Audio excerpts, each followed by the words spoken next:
Psicanálise, Afeto e Isolamento, Reflexões Contemporâneas, com a psicóloga Patrícia Leitão. Patrícia Leitão é psicóloga clínica, consultora educacional, tem mestrado em Psicologia Clínica pela Universidade Católica de Pernambuco e é sócia fundadora da Recriar Humano. Dividindo a palestra com ela, nós temos o psicólogo Vinícius Galvão, mais enquadrado na câmera. psicólogo, psicanalista e professor, mestre em Psicologia Clínica pela Universidade Católica de Pernambuco, sócio fundador da Recriar Humano. A Patrícia e Vinícius, mais uma vez, muito obrigado. Em nome da Universidade Federal de Alagoas, sobretudo a Unidade Educacional de Clínica, minha eterna gratidão por terem aceito para estar discutindo com a gente esse tema que é bem provocador. Sim. Verdade. Espero que... eu estou ansioso. A gente está precisando demais, demais. Mais uma vez, muito obrigado. Passo a palavra para vocês ficarem à vontade. Ok. Bom dia. Bom dia ao FAO como um todo, o FAO Penedo. Tá dando para ouvir bem, tá? Vocês estão escutando a gente bem? Tá dando para ouvir bem? Tem a galera digitando, vamos lá. Estamos ouvindo bem. Ouvindo bem? Pronto, vamos lá.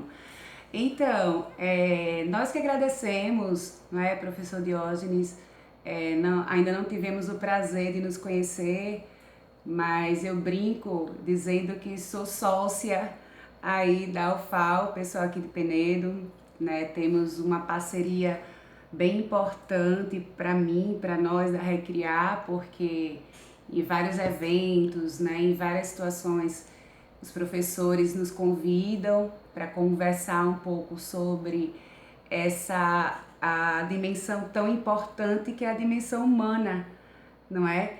Então, além de agradecer, principalmente na pessoa da professora Ana Lucena, que foi quem fez o contato com a gente para que nós pudéssemos estar aqui hoje, parabenizar, não é, ao FAO Penedo, parabenizar as pessoas do corpo técnico que a gente conhece, os professores, os alunos. Você tem um grupo aí do PET que é bem especial para mim, acho que estão formando muito bem as próximas gerações, o FAO, aqui em Penedo, em Alagoas.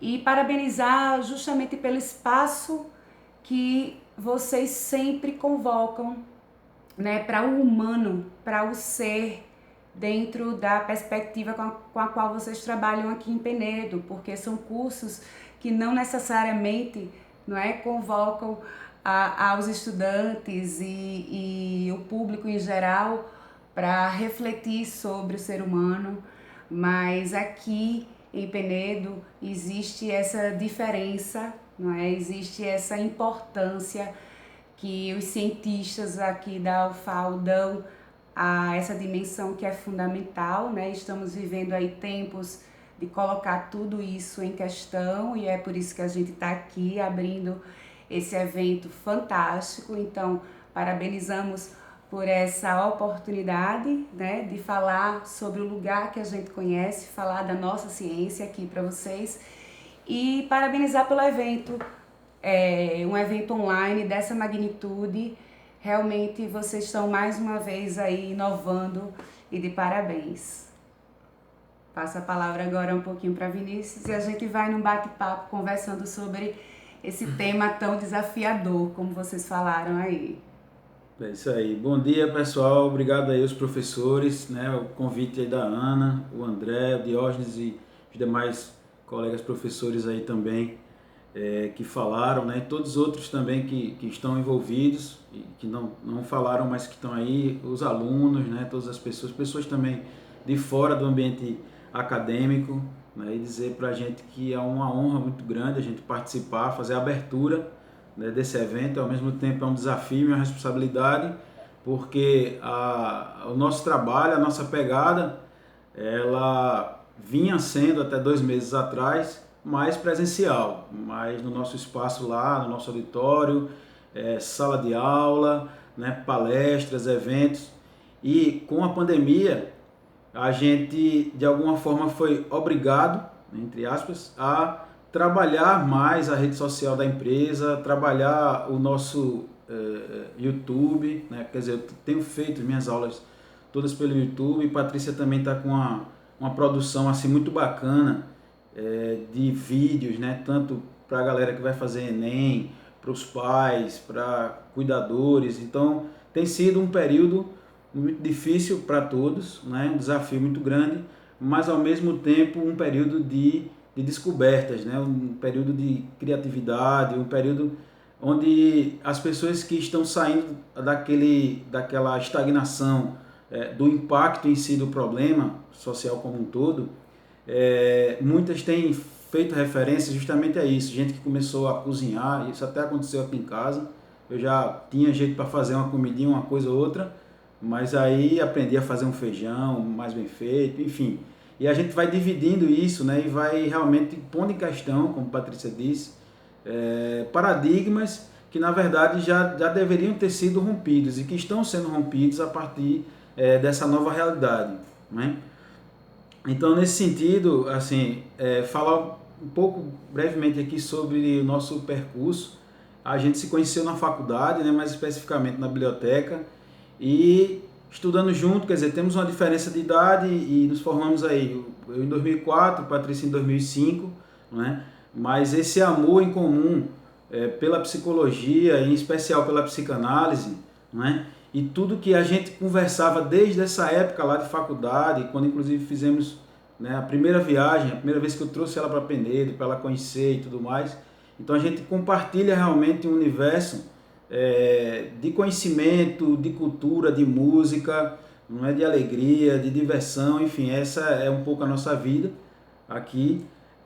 A história é muito longa, eu não vou me alongar aqui, né, com vocês, porque não é o caso, mas o que eu posso dizer em relação a Recriar é que a Recriar é fruto de diversas instituições que a gente trabalhou, tanto em Pernambuco como aqui também, né, em Alagoas. Então a gente foi pegando um pouco de cada instituição que a gente passou, fosse como técnico ou, por exemplo, como gestor também. Eu tive a oportunidade, né, de coordenar equipes, de ser responsável técnico por algumas instituições. Então a junção de tudo isso é que fez com que a Recriar acontecesse, né?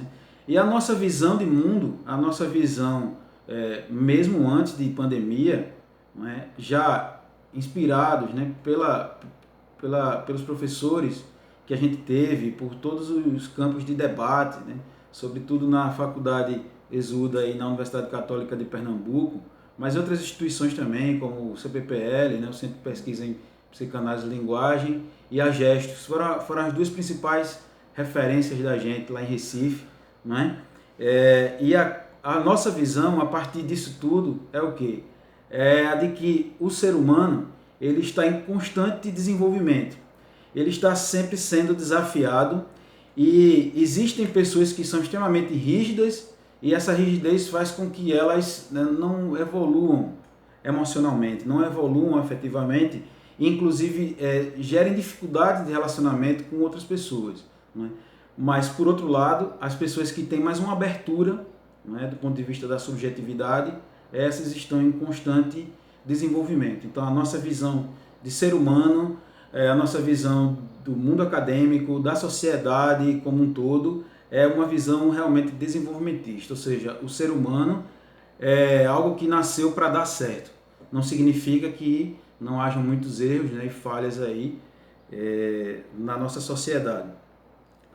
Gente, o tema, né, que a gente escolheu aqui, quer dizer, quando a gente foi convidado, como é que vai ser o tema? E o tema, assim como um trabalho científico, um TCC, uma monografia, uma tese, ele aponta necessariamente para o que as pessoas estão se propondo a fazer. Então, esse eixo, né, esses eixos da psicanálise, do afeto ou afetividade e do isolamento é o que vai balizar aqui a nossa conversa com vocês, né?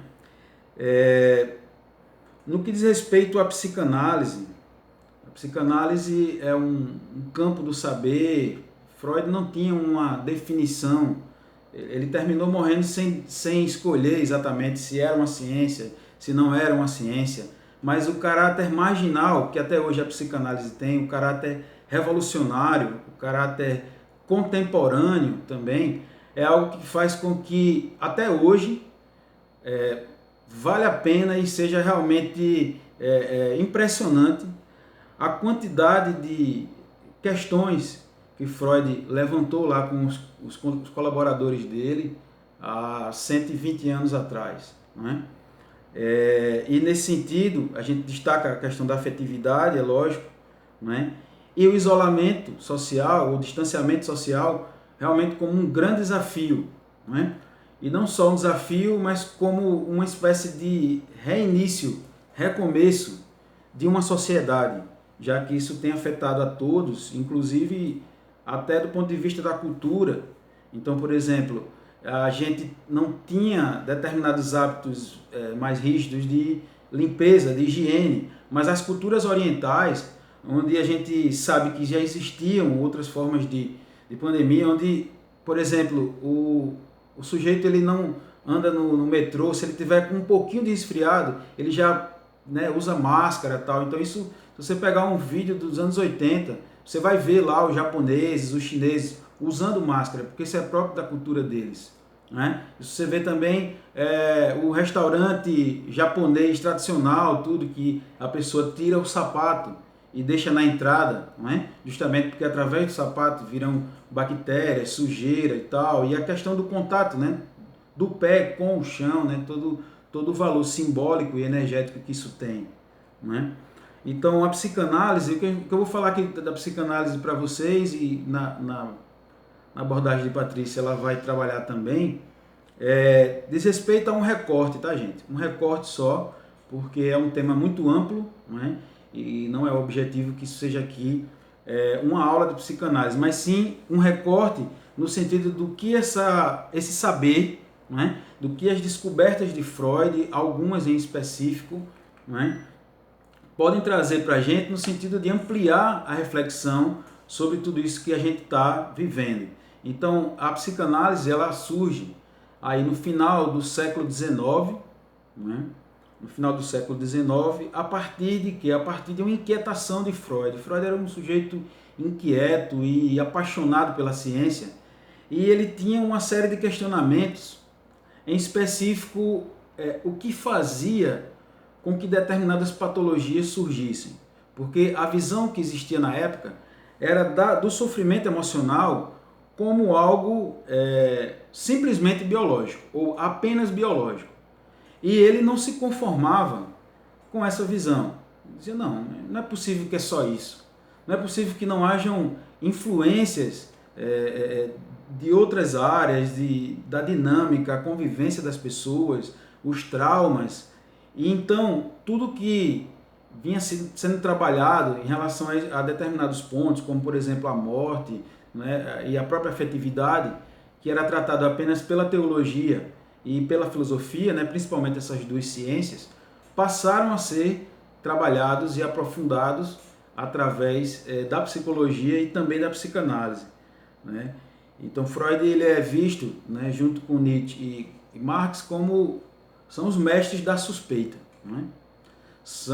Foram pessoas que tinham, obviamente, uma capacidade muito acima da média, que dedicaram a vida pelas suas obras, né, para fazer aquelas obras, e em específico, as suspeitas de Freud, os questionamentos dele, fizeram com que, junto com colaboradores, que diga-se de passagem, o trabalho de Freud e o campo que ele discutia, sobretudo no chamado grupo das quartas-feiras, ele era por si multidisciplinar, porque tinha médico, tinha músico, tinha filósofo, então ele estava ali discutindo.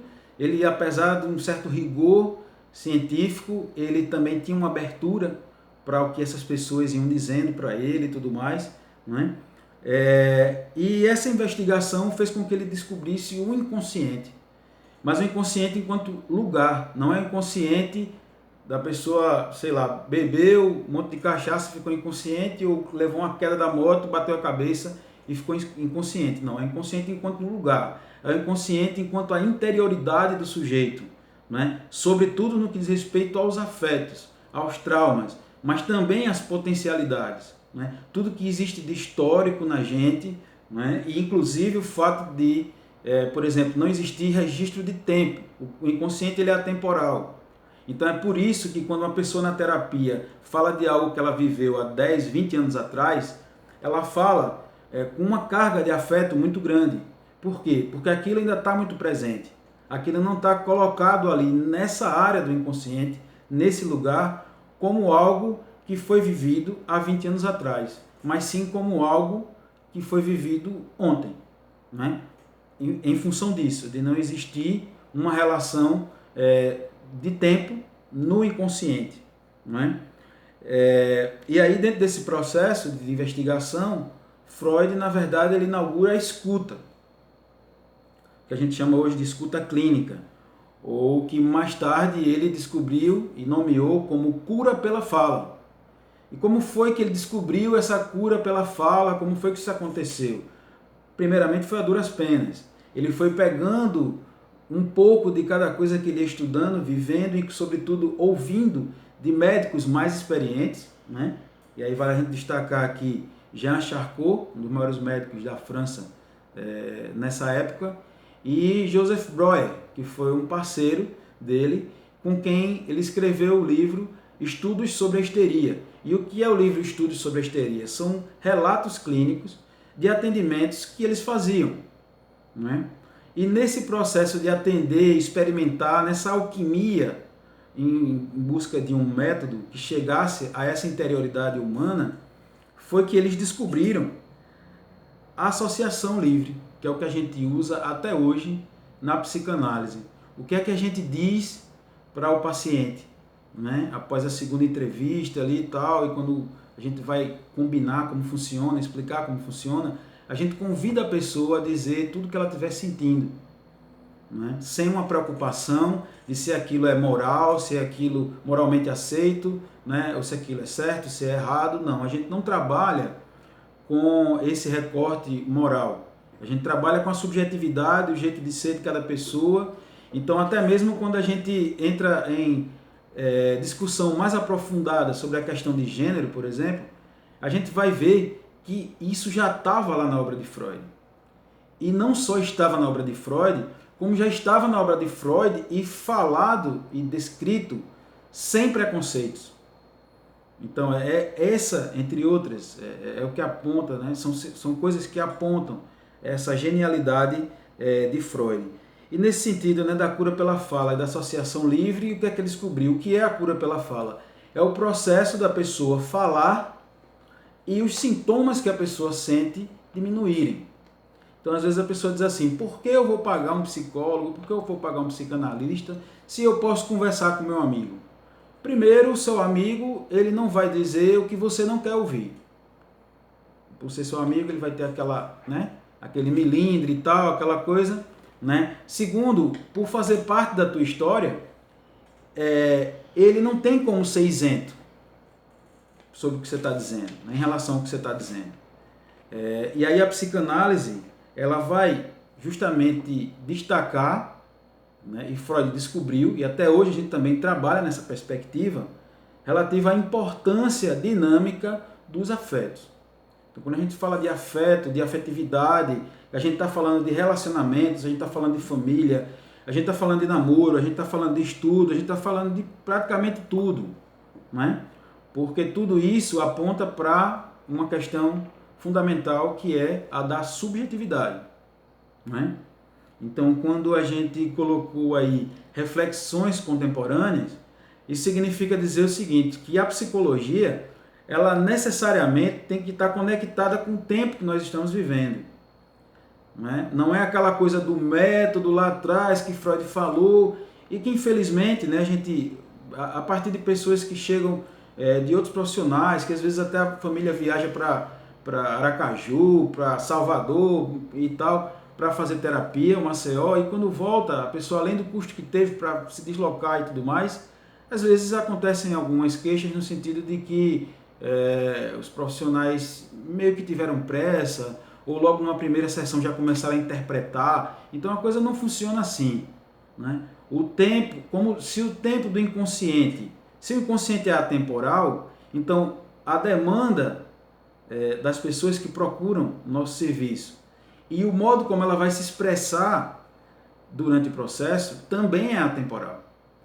Eu acho muito interessante uma passagem de um livro de Jung que ele relata o caso de um jovem que saía lá de um outro país da Europa e ia até a Suíça para fazer análise com ele. E o fez durante 10 anos, mais de 10 anos. Mas após 10 anos de análise, ele chega e diz uma determinada coisa que durante esses 10 anos, uma coisa importante, que durante esses 10 anos ele nunca havia falado. E aí o Jung fica intrigado e pergunta para ele, mas rapaz, como é que você passou 10 anos para me dizer isso? E a resposta do rapaz foi o seguinte, eu precisei desse tempo para confiar em você. Então, quer dizer, a subjetividade e o campo dos afetos e dos relacionamentos, ele é extremamente complexo. E não é um desmerecimento a gente falar de teorias ou práticas clínicas que utilizam outras maneiras, né? Mas assim, a importância de destacar aqui que esses afetos, esse emaranhado, essa estrutura, né? Se a gente for pensar mais num ponto de vista de Jacques Lacan, psicanalista francês, essa estrutura, essa complexidade, ela precisa ser acessada de uma forma específica. E a pessoa que conduz realmente, né, que mantém o investimento num processo terapêutico, psicanalítico, ela vai ter quase sempre ganhos e crescimento pessoal, vamos dizer assim, estruturados. Não vai ser aquela coisa chinfrim lá do camarada que vem, não, faça a técnica tal, responda aqui esse questionário. Enfim, essas técnicas, né, que às vezes até fora da psicologia, né, que não tem um embasamento científico e trabalham no senso comum, baseado em outras ciências também, mas que deixam a coisa, né, um pouco num viés, digamos assim, de pouca profundidade. E essa pouca profundidade é o que faz com que aquela suposta mudança que aconteceu ali naquele momento, foi legal, bacana, não sei o que lá, rapidamente ela se esvai. Por quê? Porque ela não foi estruturada, ela não tocou necessariamente o inconsciente. Com isso eu não quero dizer que o inconsciente é a única forma, o trabalho do inconsciente, o trabalho com a psicanálise, é a única forma das pessoas terem saúde, não é? Porque a gente tem diversas outras manifestações, ela estava ajeitando aqui a câmera, outras manifestações, né? Como por exemplo a espiritualidade, né? A vivência que a pessoa possa ter na própria cultura, sei lá, uma aprovação em um mestrado, em um doutorado, a viagem para outra cidade, tudo isso pode ter um efeito terapêutico também consistente ou até mais consistente do que uma psicanálise. Então não é uma questão de pretensão, e tampouco de dizer que é uma teoria e uma técnica sem falhas, né? E para terminar essa minha parte inicial, eu quero dizer aqui para vocês que há uma estreita relação entre a cultura e a subjetividade contemporânea, né? Então é óbvio que os relacionamentos, eles não irão mudar a partir da pandemia. Eles já estão mudando, ou já mudaram, né? Mas nesse sentido é extraordinário que a gente tenha a tecnologia. Quer dizer, como esse evento estaria acontecendo, aliás, ele não estaria acontecendo, né, se não houvessem esses recursos. Mas o que a gente não pode perder de vista é que existe também, e é também por isso que eu acho que vocês convidaram a gente, o aspecto nefasto do problema. A gente não pode ignorar isso. Ou seja, como isso está repercutindo na vida íntima, na vida profissional e também na vida acadêmica de todos nós. Então é nesse sentido que eu passo agora para a Patrícia, que ela vai fazer a explanação dela. É interessante quando Vinícius traz esse recorte né, histórico da importância do grande, né, e primeiro, digamos assim, psicanalista a nível mundial, e todos os outros que foram se apropriando, não é, da ciência assim, psicanalítica e produzindo sempre baseados na leitura, né, e na cultura do seu tempo, daquele momento histórico. E a gente tem ouvido muito por questões, né, claras da pandemia aí, muita gente fazer suas lives, né, muitos profissionais da área que a gente chama, da área psicanalítica ou psicológica, das ciências, da psicologia, da neurociência, enfim. Muita gente trazendo, né, suas impressões justamente de como e que lugar hoje, né, de que leitura se faz hoje do ser nesse contexto histórico que nós estamos vivendo, nesse momento específico para a gente aqui, não só a nível mundial, mas a nível local, né, dentro das nossas casas, dentro dos nossos lares, como é que tudo isso está se dando, como é que isso está impactando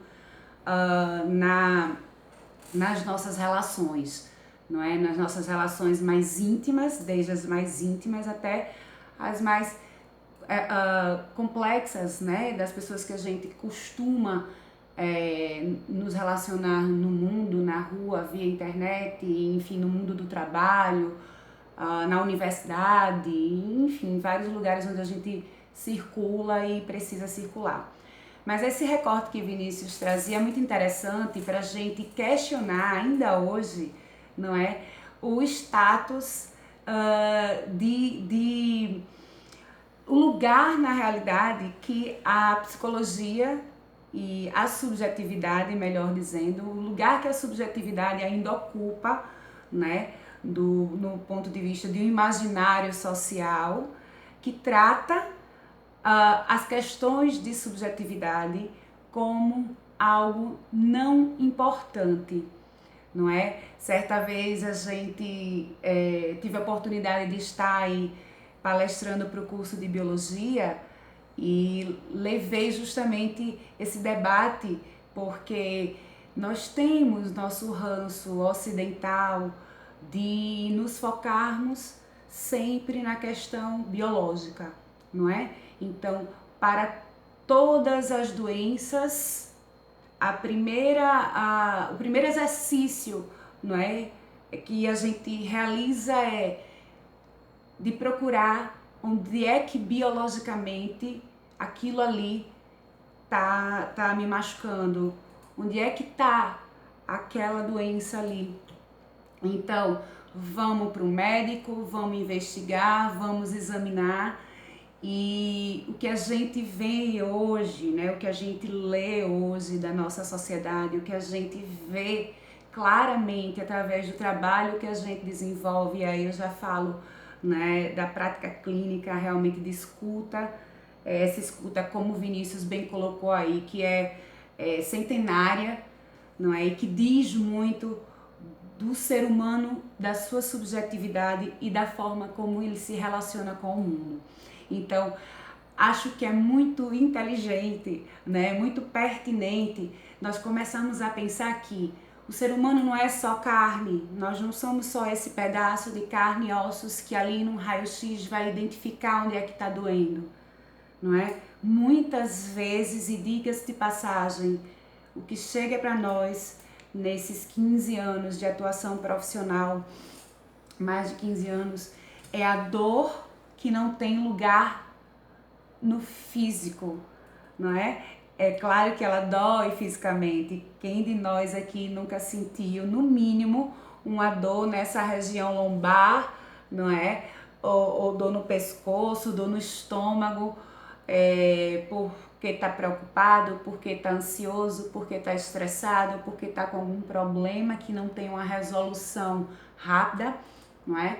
E aí o nosso corpo, ele, de uma forma inteligente, sábia, não é?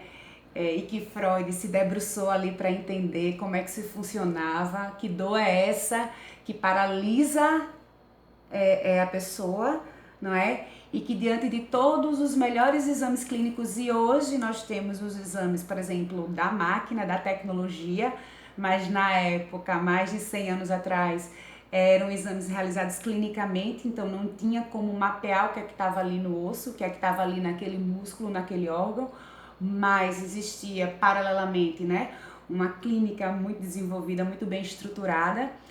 E aí eles ficavam se perguntando, não é, os estudiosos da mente, esses que Vinícius já trouxe aí, como é que essa pessoa está paralisada, não é? Paralisava-se e ainda se paralisa, gente. Braço, uma perna, não é? O movimento dos órgãos superiores, como é que isso se paralisa, como é que isso se dá se não há nenhuma pista, nenhum motivo, né? Comprovado ali na biologia do sujeito para dizer que o problema está aqui nesse osso, o problema está aqui nessa hérnia, não é? Ou seja lá, enfim, em que termos e do corpo humano a gente pode usar, mas o problema não está ali.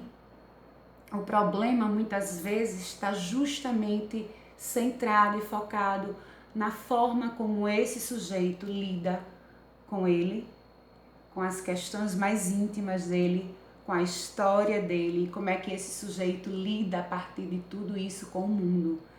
E aí, essa pandemia, essa experiência que a gente tem tido de ser convocado a pensar sobre isso, não é? Por tudo que a gente tem vivido, desde as questões macro, políticas, de pensamentos tão rígidos e focados unicamente, às vezes, né, num ponto de vista específico.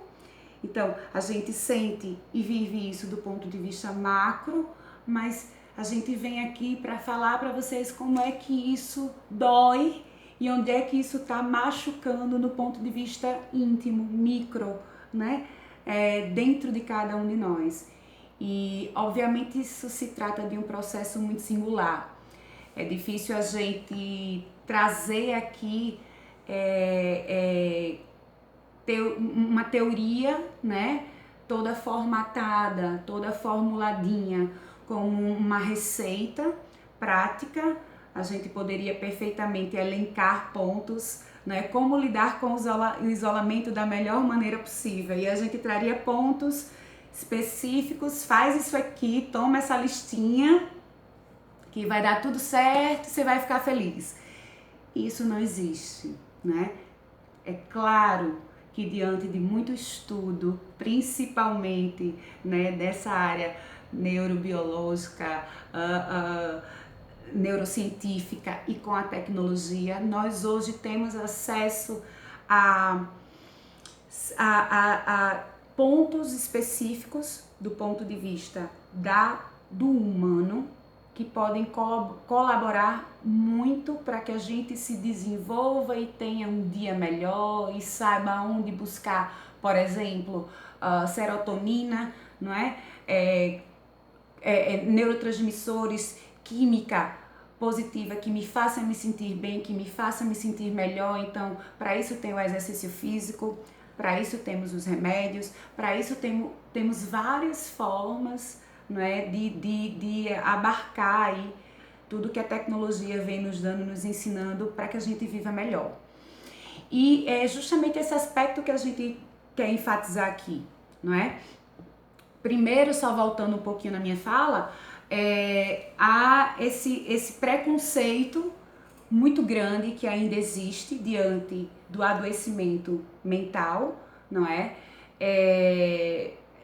Sempre há uma prioridade de se investigar a coisa do ponto de vista medicamentosa, e quando que na realidade o que nós vimos vivendo há alguns anos, há cerca de uns 30, 20 anos, né, até agora, só faz ampliar, não é? Só faz deixar acho que até claro, gritante para a sociedade do quanto os nossos sentimentos, os nossos afetos, eles impulsionam ao adoecimento.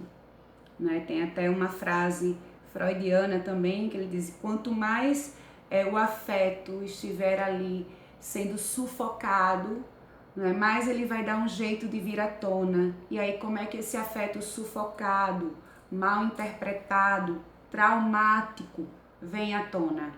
Através dos problemas emocionais, psicológicos e diria também somáticos, né? O corpo da gente, ele está diretamente ligado aos nossos pensamentos, à nossa mente. Não existe mais aquela separação, aquela dualidade, não é? Também tão trabalhada na nossa história de que existia mente e corpo, e o sujeito poderia lidar bem com as questões da mente, não é? A própria filosofia antiga se debruçou um pouco sobre isso. As questões da mente são as questões da mente, e a questão do corpo são as questões do corpo. E hoje a gente entende claramente que não existe mais essa divisão. Nós somos um ser único, mente e corpo, trabalhando, né, concomitantemente para a saúde e para a doença. Então, assim, falando um pouco em afeto, já que é o tema que a gente traz aqui, afeto e isolamento, acho que a partir de agora a gente pode ir afunilando, né? Claro. E trabalhar mais esses dois pontos aí. Gente, afeto, né, vem do latim affectum, que significa imprimir uma impressão, produzir uma impressão, tá? Produzir algo. E eu vejo hoje, e a gente tenta, para ficar didático, dividir, vamos dizer assim, essa questão de pensar sobre o afeto sobre duas dimensões, tá certo? É claro que existem inúmeras. Eu estou falando aqui generalizando, porque é necessário para ficar mais didático, mas entendendo sempre, não é? Que tudo isso que a gente está trazendo aqui para vocês implica necessariamente um olhar sobre a singularidade de cada um, tá bom? Então, vamos analisar junto comigo, pensem junto comigo no afeto, né, sobre dois pontos. O primeiro ponto é aquele afeto que a gente entende como a emoção acontecendo, tá bom? É quando existe um fazer, tá certo? O afeto sendo operado na nossa subjetividade, nas nossas relações, como é que ele se opera nesse processo de interação social. E entendemos que isso começa desde as primeiras interações sociais que a gente tem em casa, né, com a nossa família, com a nossa base. Então, é o afeto, como esse afeto opera no ambiente e como esse afeto se opera entre pessoas. Então, essa é a primeira, vamos dizer assim, observação sobre o afeto.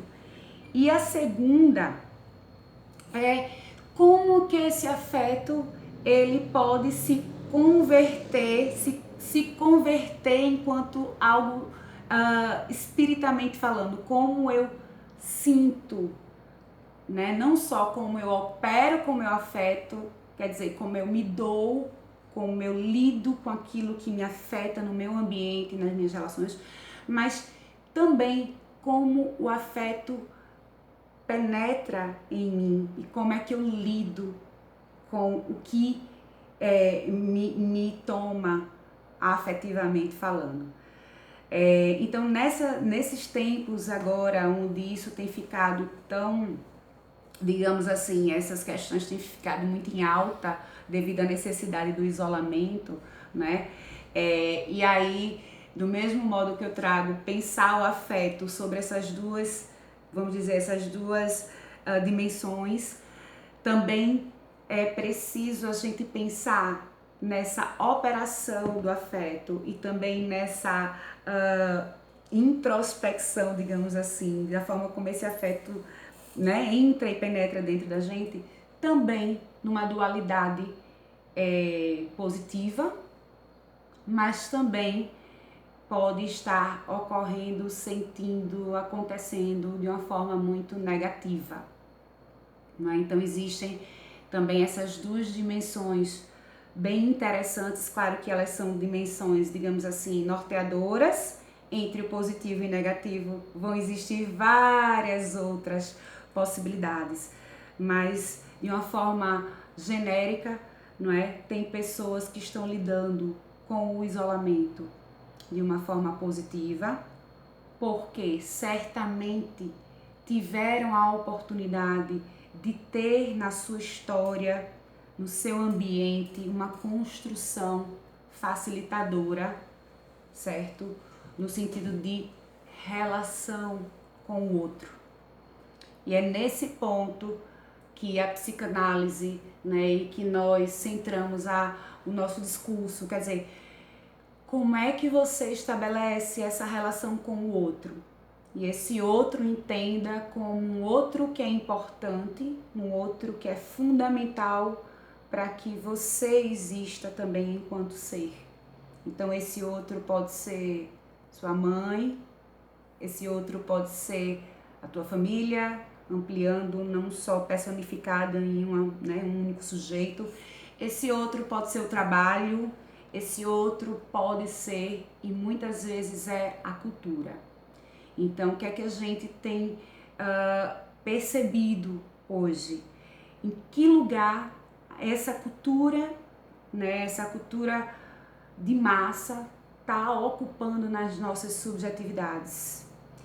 E até que ponto essa ocupação nesse território que é tão íntimo, que é tão singular, até que ponto essa ocupação vem contribuindo para que a gente se desenvolva e continue aí nesse caminho do desenvolvimento saudável ou não saudável, tá?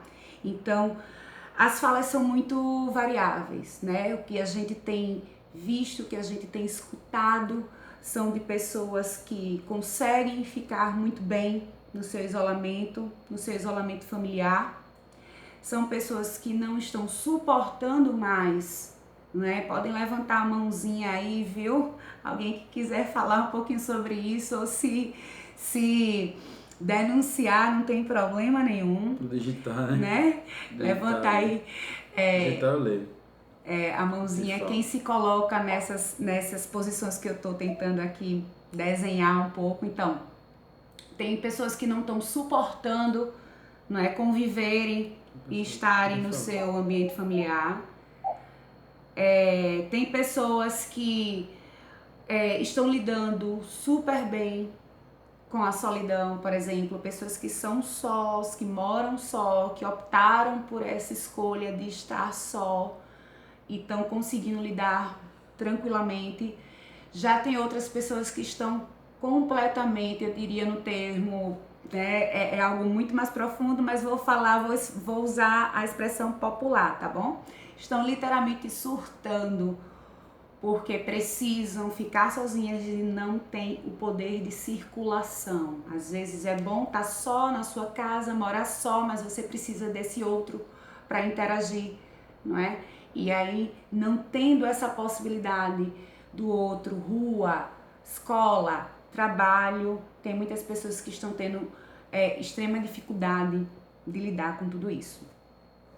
E aí, independente de como, não é, o sujeito vem lidando com tudo isso, adoecendo ou não adoecendo, cansando, tá enfadonho ou tá super bem, como é que o sujeito tá se saindo diante dessa necessidade do isolamento, gente? Me vem uma questão muito específica que tem a ver com o vazio, tá? Que tem a ver, na realidade, com existência.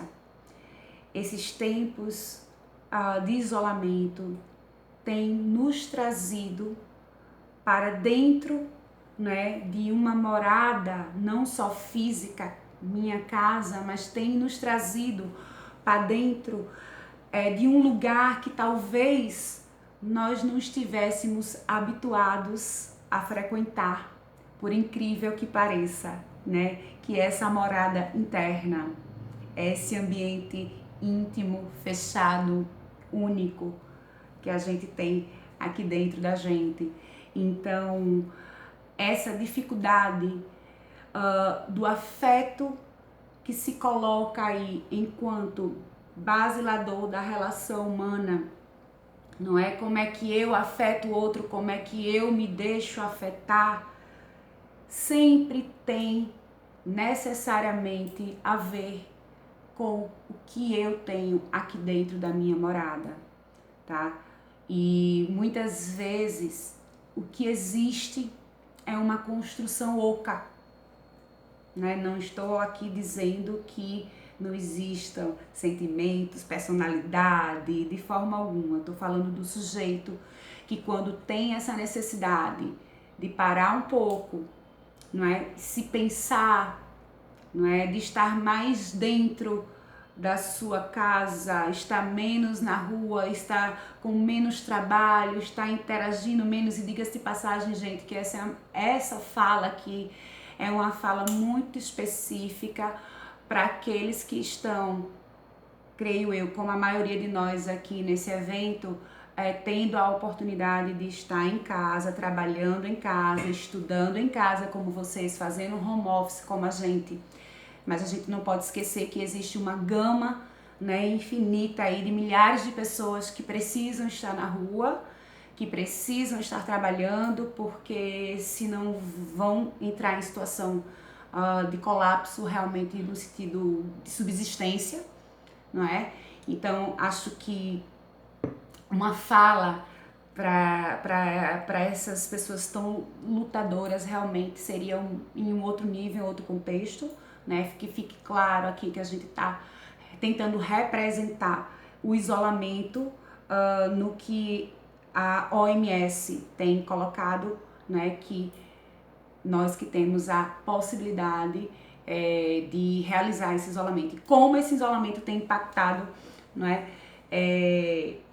Afetivamente, individualmente. Então, eu colocava a questão do sujeito que, quando se desloca desse grupo, e aí Freud sabiamente, gente, sabe quando? 1920, num texto dele que ele fala 100 anos exatamente há 100 anos atrás, Freud já falava sobre tudo isso.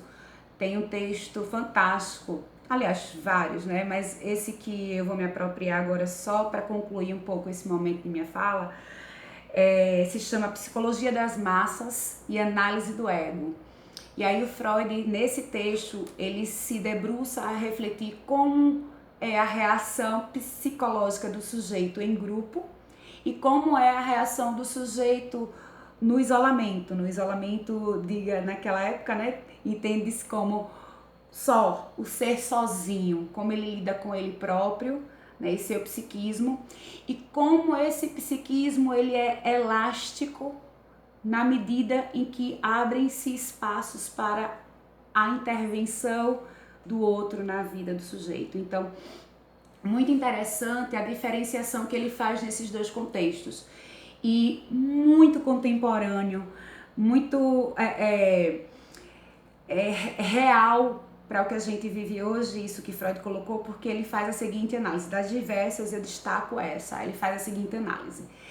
O sujeito em grupo, ele tem a tendência, não é, a absorver o que a massa coloca ali enquanto ideia prioritária, enquanto ideia de crença, de valor, de cultura e de conceitos, de normas, e ele tende a introjetar, não é, essas dimensões como algo dele e agir naquele coletivo perfeitamente encaixado dentro daquele valor, daquele universo coletivo. Quando o sujeito sai, né, desse processo de coletividade, e aí quando ele chega em casa, a gente está vivendo isso obrigatoriamente nesses últimos meses, né?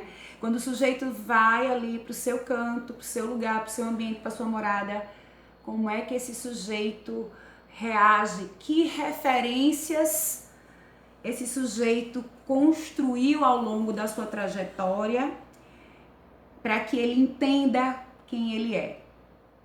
Então, são questões bem complexas, né? Mas o que a gente tem visto são sujeitos perdidos, ou são sujeitos sufocados pela ansiedade, não saber lidar com o tempo, com o vazio, com a falta de rotina, não saber lidar com as informações que estão chegando da massa, né? Da mídia massificada, que decide o que vai trazer para dentro desse sujeito. E aí eu trago 2 questionamentos muito importantes, né, para que cada um de vocês aqui pense. A gente tem pensado muito sobre isso também, trabalhado muito com isso. Primeiro é esse sujeito do vazio, tá certo? Quando eu saio da massa, quando eu não estou mais no trabalho, quando eu não estou mais fazendo as minhas atividades do dia a dia, o que é que eu encontro dentro de mim quando eu chego em casa, quando eu estou no meu lugarzinho, na minha cama, no meu travesseiro? O que é que eu encontro e como é que eu lido com o que eu encontro, né? É um vazio, esse vazio é ameaçador, e se aí trago a outra questão que eu coloquei agora há pouco, tenho 2, né? Que lugar eu coloco a minha autonomia enquanto sujeito? Isso também é uma questão super atual e super psicanalítica. Em que lugar eu estou colocando a minha autonomia enquanto sujeito? De decidir como é que eu vou ficar dentro de casa, de decidir como é que eu vou me relacionar, de decidir como é que eu vou me desenvolver e cuidar de mim durante esse tempo que não se tem muito prazo, né, definido, e claro, vai ser até mais um mês, vai ser até mais 15 dias.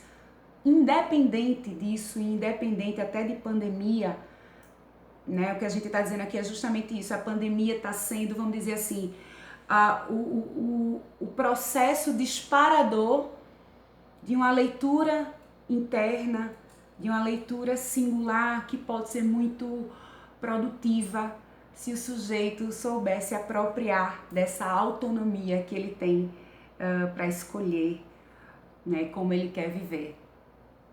Ok. E aí? Show. Orgulho dessa moça, viu? Ô, Paty, o pessoal tá interagindo aqui, tá certo? Aí tem algumas questões aqui bem bacana, certo? Agora tem uma pessoa que tentou falar, que eu acho que é a Nayara. E Nayara, se você puder digitar aqui, aí a gente te responde também, beleza? A Ana e a Camila, elas estão falando sobre a questão da dificuldade da gente administrar o dia a dia e a quantidade de tarefas e menino e tudo mais. Gente, essa parte realmente é a mais difícil mesmo, né? A gente mora no centro histórico aqui, né? Então é um sobradozinho, então sobrado significa quase que geograficamente é uma casa em cima da outra, né? Então a gente já chegou à conclusão, inclusive a nossa babá já não está com a gente desde o dia 17 de março, a nossa babá não, babá da nossa filha, né? Ela tá já em casa há 2 meses, ela vai lá na Recriar para dar uma limpada e tudo mais, mas aqui ela não vem de jeito nenhum. A gente sabe que nessa estrutura de sociedade capitalista, muitas famílias não estão deixando que os seus filhos fiquem, não estão abrindo mão dessa parte. Só que se a gente não abrir mão, a gente está colocando em risco a pessoa que trabalha para a gente e a gente está se colocando em risco também. Então há casos de pessoas que se infectaram em casa, seja através de pessoas que chegaram, ou seja através até mesmo da questão da entrega. Nos Estados Unidos, 1/3 das infecções, da contaminação, ela tem acontecido a partir de situações de pessoas que estão totalmente isoladas, né? Mas aí voltando nessa questão do dia a dia e de administrar as tarefas, o que eu acho que pode ser válido, é o que a gente tem feito, vamos dizer, de 1 mês para cá, né? Nós já estamos em 2 meses em isolamento, poucas saídas, só o necessário mesmo. O que a gente tem pensado e feito de um tempo para cá é o seguinte: a gente desencanou com essa ideia de deixar tudo organizado. Não tem como deixar tudo organizado. Quer dizer, se a gente não estivesse trabalhando, teria. Casa estaria um brinco, né?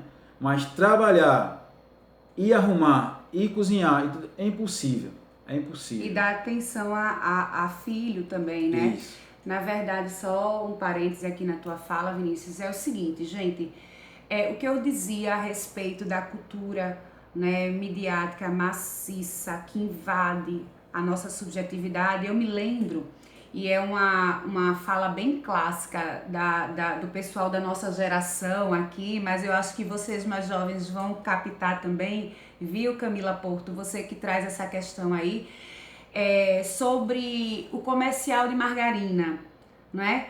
O que é o comercial de margarina, para quem não viveu essa época? O comercial da margarina era uma margarina específica aí, e que trazia uma família tomando café da manhã com aquela música All You Need Is Love, todo mundo é maravilhoso, ser família é muito bom, muito feliz, a parte boa, de fato, da convivência familiar.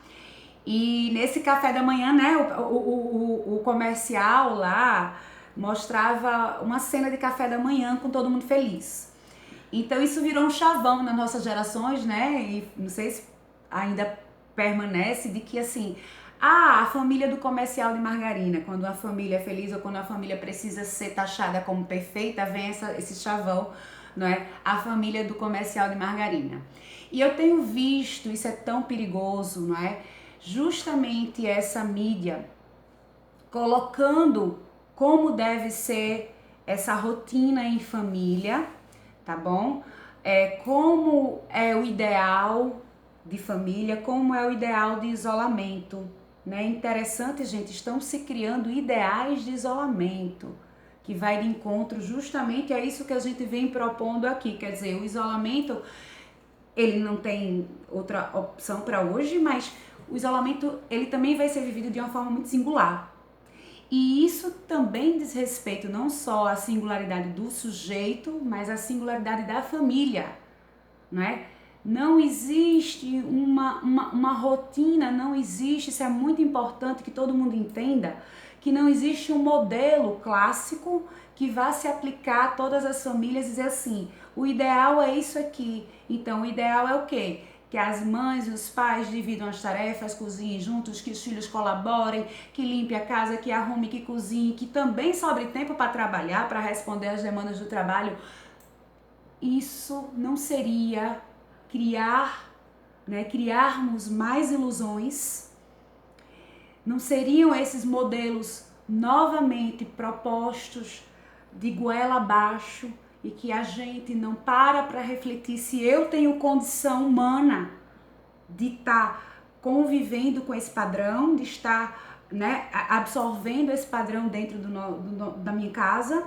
E aí quando eu percebo que eu não estou dentro desse padrão, que eu não me encaixo na família do comercial da margarina, nesses tempos de isolamento, qual a tendência? De que eu me sinta insuficiente, não é? De que eu me sinta vazia, de que eu me sinta incompetente, porque no isolamento eu não estou conseguindo dar conta de tudo isso. Então, assim, é importantíssimo que essa reflexão, que essa análise pessoal, ela seja realizada no sentido de não se punir. Quando eu falava justamente do texto que Freud colocava, né, da psicologia das massas, quer dizer, quando o sujeito está aqui em grupo e ele tem a opção de sair desse grupo, de se desvincular, é preciso